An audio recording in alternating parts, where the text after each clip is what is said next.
حضور پاک ایک دفعہ مدینہ طیبہ سے باہر تشریف لے جا رہے تھے، ایک یہودی نے ہرنی پکڑی ہوئی تھی۔ آپ جب قریب سے گزرے تو اس ہرنی نے آپ سے کہا، اے اللہ کے نبی، مجھے اس نے پکڑ لیا ہے، اس سامنے والے پہاڑ میں میرا بچہ ہے اور اس کو دودھ پلانے کا وقت ہو گیا ہے، مجھے دیر ہو رہی ہے، میری ممتا جوش مار رہی ہے کہ میں اسے دودھ پلا لوں، آپ مجھے تھوڑی دیر کے لیے آزاد کرا دیجیے۔ رسول اللہ نے اس کی بات سنی تو یہودی سے کہا، تھوڑی دیر کے لیے اسے آزاد کر دو، یہ دودھ پلا کر واپس آ جائے گی۔ اس نے کہا کہ بڑی مشکل سے اسے پکڑا ہے، کیا آپ اس کی ذمہ داری لیتے ہیں؟ آپ نے فرمایا کہ میں اس کی ذمہ داری قبول کرتا ہوں، چنانچہ ہرنی کو چھوڑ دیا گیا۔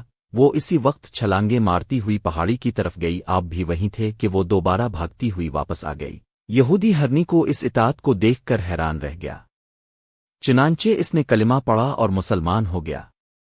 ہمارے نب جانوروں کے لیے بھی رحمت بن کر سبحان اللہ۔